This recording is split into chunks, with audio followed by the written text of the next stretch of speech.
নমস্কার বন্ধুরা, গোপালের হেসেলে আপনাদের সবাইকে স্বাগত।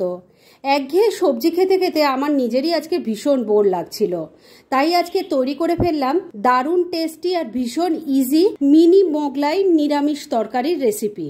নামটা শুনে একটু খটোমটো লাগছে তো, তবে রেসিপিটা দেখবেন একদম সহজ সরল একটা রেসিপি, কিন্তু খেতে ফাটাফাটি হয়। তাই চলুন সময় নষ্ট না করে রান্নাটা করে ফেলি। আজকে এই দারুণ টেস্টি ইউনিক রান্নাটা করার জন্য প্রথমেই কড়াইয়ে তেল গরম করে নিয়েছি। এর মধ্যে দিয়ে দিচ্ছি অল্প গোটা জিরে, দিয়ে দিচ্ছি গ্রেট করা আদা আর চপ করা কাঁচা লঙ্কা। ফোড়নটাকে কয়েক সেকেন্ড একটু ভাজা ভাজা করে নিচ্ছি। আদা কাঁচা লঙ্কাটা একটু ভাজা ভাজা হয়ে গেলে এর মধ্যে দিয়ে দিচ্ছি একটা মিডিয়াম সাইজের টুকরো করা টমেটো। এর সাথে দিয়ে দিচ্ছি গুঁড়ো মশলাগুলো। প্রথমে দিয়ে দিলাম হলুদের গুঁড়ো, ছোট চামচের 1 চামচ জিরের গুঁড়ো দিয়ে দিলাম, ছোট চামচের 1 চামচ ধনের গুঁড়ো দিয়ে দিলাম, দিয়ে দিচ্ছি অল্প গরম মশলার গুঁড়ো। অল্প একটু জল অ্যাড করছি, না হলে মশলাটা কষানো যাবে না। তাই সবকিছু মিশিয়ে নিয়ে মশলাটাকে এবার খুব ভালো করে কষিয়ে নিচ্ছি। আর বন্ধুরা, আপনারা হয়তো একটু গানের আওয়াজ পাচ্ছেন। আমার বাড়ির একদম পাশেই না একটা তারা মায়ের মন্দির আছে, সেখানে বাৎসরিক উৎসব হচ্ছে, আর মাইকটা একদম আমার বাড়ির ছাদের ওপরেই লাগানো হয়েছে। তার ফলে না গানের আওয়াজটা হয়তো আপনারা একটু পাবেন, প্লিজ ইগনোর করবেন। মশলাটা এবার কষিয়ে নিচ্ছি। মিনিট 2 সময় নিয়ে মশলাটা খুব ভালো করে কষিয়ে নিয়েছি। এবার এর মধ্যে দিয়ে দেব একটু ম্যাশ করা আলু। এখানে দুটো মিডিয়াম সাইজের আলুকে সেদ্ধ করে আমি ম্যাশ করে রেখেছি, সেই আলুটা দিয়ে দিচ্ছি। মশলার সাথে ভালো করে মিশিয়ে নিচ্ছি। এই আলুটা আমি যেটা হাতে ম্যাশ করে দিয়েছি সেটা কিন্তু আপনারা গ্রেট করেও দিতে পারেন। আলুটাকে মশলার সাথে ভালো করে মিশিয়ে নিয়েছি। এবার এর মধ্যে দিয়ে দেব একটু পনির। আমি এখানে 100 গ্রামের মতো পনির নিয়েছি, এটাকে গ্রেট করে দিয়ে দিচ্ছি। সবটা পনির গ্রেট করে দিয়ে দিয়েছি। এবার এর মধ্যে স্বাদ মতো নুন দিয়ে দিচ্ছি, ভালো করে মিশিয়ে নিচ্ছি। 2-3 মিনিট সময় নিয়ে সবকিছু মিশিয়ে নিয়ে খুব ভালো করে কষিয়ে নিয়েছি। স্টাফিংটা কিন্তু এবার মোটামুটি রেডি, তবে শেষ পর্যায়ে একটু কাসুরি মেথি ছড়িয়ে দিলাম। কাসুরি মেথিটা ভালো করে মিশিয়ে নিয়েছি। এবার কিন্তু স্টাফিং একদম রেডি। গ্যাস বন্ধ করে দিলাম আর এটাকে নামিয়ে ঠান্ডা করে নিচ্ছি। স্টাফিংটা রেডি হয়ে গেছে। এবার একটা বড় থালার মধ্যে অল্প একটু জল নিয়ে নিয়েছি। আমি এরকম সাইজের কয়েকটা পাঁপড় নিয়েছি। পাঁপড়গুলো না অনেকটা বড় ছিল, আমি দেখুন কিছুটা কেটে রেখে দিয়েছি, কেন এতটা বড় লাগবে না। এবার এই জলের মধ্যে এটাকে একটু ভিজিয়ে নিচ্ছি। এটাকে কিন্তু জলের মধ্যে রেখে দেওয়া যাবে না, একটুখানি ভিজিয়ে এটাকে তুলে নেব। এইভাবে আমি যে কটা রান্না করব পাঁপড়গুলো আগে এভাবে জলে ভিজিয়ে রেডি করে নিচ্ছি। আমি যে কটা তৈরি করব জলে ভিজিয়ে পাঁপড়গুলো রেডি করে নিয়েছি আর থালার মধ্যে ছড়িয়ে রেখে দিয়েছি। একটার উপর একটা কিন্তু রাখবেন না, তাহলে কিন্তু ছিঁড়ে যাবে। এবার যে স্টাফিংটা তৈরি করলাম সেটা দিয়ে দিচ্ছি। স্টাফিংটা একটু বেশি পরিমাণ দেবেন, তাহলে কিন্তু খেতে বেশি ভালো লাগবে। ভালো করে একটু ছড়িয়ে দিচ্ছি। আমি প্রায় বড় চামচের 2 চামচ স্টাফিং দিয়েছি। এবার এটাকে ভাঁজ করে নিচ্ছি। বন্ধুরা, আপনারা আমার রেসিপি দেখার সাথে সাথে আমার ফেসবুক পেজ গোপালের হেসেল, তাতেও ভিজিট করতে পারেন।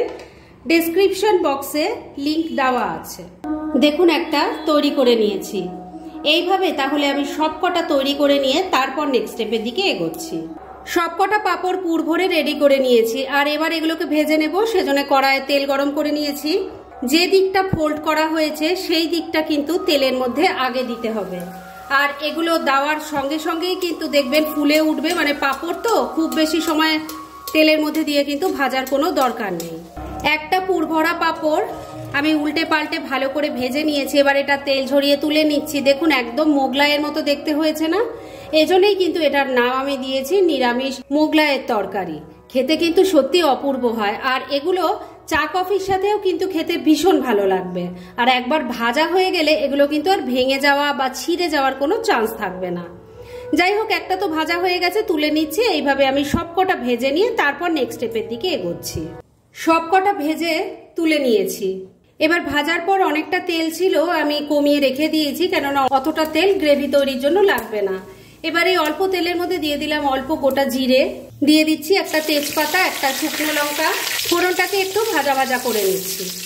ফোড়নটা ভাজা ভাজা হয়ে গেছে। এবার এর মধ্যে একটা মশলার পেস্ট দেব, সেটা কি কি দিয়ে তৈরি করছি সেটা দেখিয়ে নিই। এখানে আমি সমস্ত গুঁড়ো মশলা নিয়েছি।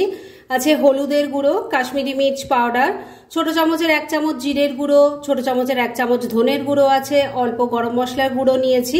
এর সাথেই দিয়ে দেব 1 চামচ আদা কাঁচা লঙ্কা বাটা। এবার এর মধ্যে অল্প জল দিয়ে ভালো করে মিশিয়ে নিয়ে একটা মশলার পেস্ট তৈরি করে নিচ্ছি। এবার মশলাটা ঢেলে দিলাম। এর সাথে দিয়ে দিচ্ছি একটুখানি টমেটো কেচাপ। এটা কিন্তু আমার ঘরে তৈরি করা টমেটো কেচাপ, সম্পূর্ণ নিরামিষভাবে তৈরি করেছি, সেটাই দিলাম।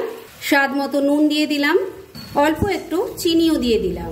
এবার সবকিছু মিশিয়ে নিয়ে মশলাটা খুব ভালো করে কষিয়ে নিচ্ছি। আপনারা যদি টমেটো কেচাপ দিতে না চান তাহলে এখানে টমেটো পিউরি বানিয়েও দিতে পারেন। মিনিট 2 সময় নিয়ে মিডিয়াম ফ্লেমে মশলাটাকে ভালো করে কষিয়ে নিয়েছি। এবার এর মধ্যে দিয়ে দিচ্ছি 2 চামচ বেসন। বেসনটা এই কারণেই দিলাম, এর মধ্যে তো কোনো রকম আলুর আর কোনো ব্যবহার করছি না, তার ফলে গ্রেভিটা একদম পাতলা টেলটেলে হবে। আপনারা যদি সেরকম খেতে পছন্দ করেন তাহলে বেসনটা দেওয়ার দরকার নেই, কিন্তু যদি একটু গ্রেভি টাইপ খেতে পছন্দ করেন তাহলে অল্প একটু বেসন দিয়ে দেবেন। মিনিট 2 সময় নিয়ে আবারও মশলাটা খুব ভালো করে কষিয়ে নিলাম। এবার এর মধ্যে গ্রেভির জন্য জল দিয়ে দিচ্ছি। আর এই যে জলটা আমি দিচ্ছি এটা কিন্তু উষ্ণ গরম জল। ভালো করে মিশিয়ে নিচ্ছি। সবকিছু ভালো করে মিশিয়ে নিয়েছি। এবার ফ্লেমটাকে লো আর মিডিয়ামের মাঝামাঝি রেখে ঢাকা দিয়ে 3-4 মিনিট রান্না করে নিচ্ছি। মিনিট 3 রান্নাটা করে নিয়েছি, এবার ঢাকা তুলছি। দেখুন সুন্দর গ্রেভিটা ঠিক হয়ে গেছে। এইটাই যদি বেসনটা না দিতাম না একদম পাতলা টেল টেল করতো, যেটা দেখতে ভালো লাগে না বা খেতেও অতটা ভালো লাগে না। যাই হোক, রান্না কিন্তু মোটামুটি রেডি। আমি এর মধ্যে কিন্তু পাঁপড়টা দেব না, কেননা এর মধ্যে পাঁপড়টা দিলে একদম নরম হয়ে যাবে, যেটা দেখতে বা খেতে কোনোটাই ভালো লাগবে না। কিভাবে দিচ্ছি সেটাও দেখাচ্ছি। তবে শেষ পর্যায়ে এর মধ্যে অল্প একটু ঘি দিয়ে দিলাম, মিশিয়ে নিচ্ছি। গ্রেভিটা এবার একদম রেডি। গ্যাসটা বন্ধ করে দিলাম। গ্রেভি তো রেডি হয়ে গেছে। এদিকে পুর ভরা ভাজা পাঁপড়গুলো আমি একটা প্লেটের মধ্যে নিয়ে নিয়েছি। এবার গ্রেভিটাকে এর ওপর দিয়ে আমি দিয়ে দিচ্ছি। এতে না এই পাঁপড়গুলো বেশি নরমও হবে না, আবার খুব শক্তও থাকবে না, খেতে ভালো লাগবে। দেখুন আমি পাঁপড়ের ওপর দিয়ে গ্রেভিটা ছড়িয়ে দিয়েছি। এইভাবে এটা খেতে আমাদের বেশি ভালো লাগে। তবে আপনারা যদি মনে করেন গ্রেভির মধ্যেই দেবেন, মানে রান্না হওয়ার সময়, তাহলে কিন্তু গ্যাসটা বন্ধ করার পর পাঁপড়গুলো দেবেন, তাহলেও অতটা নরম হবে না। রান্না তো আমার রেডি। ফ্রেন্ডস, আমার আজকের এই দুর্দান্ত স্বাদের নিরামিষ রেসিপি একদম রেডি হয়ে গেছে এবং আমি সার্ভ করে দিয়েছি। ভীষণ ইজি একটা রেসিপি, কিন্তু খেতে ফাটাফাটি হয়। তাই দেরি না করে পারলে এটা আজই একবার ট্রাই করে ফেলুন। আর তারপর কেমন লাগলো সেটা প্লিজ কমেন্ট করে জানাবেন। এরকম ধরনের অনেক ভালো ভালো নিরামিষ রান্নার রেসিপি আপনারা গোপালের হেসেল সার্চ করলেই পেয়ে যাবেন, যার মধ্যে থেকে কিছু কিছু আমি সাজেস্টেড বক্সেও দিয়ে দেবো, সেখান থেকেও আপনারা দেখে নিতে পারেন। তাই গোপালের হেসেল অবশ্যই ভিজিট করুন।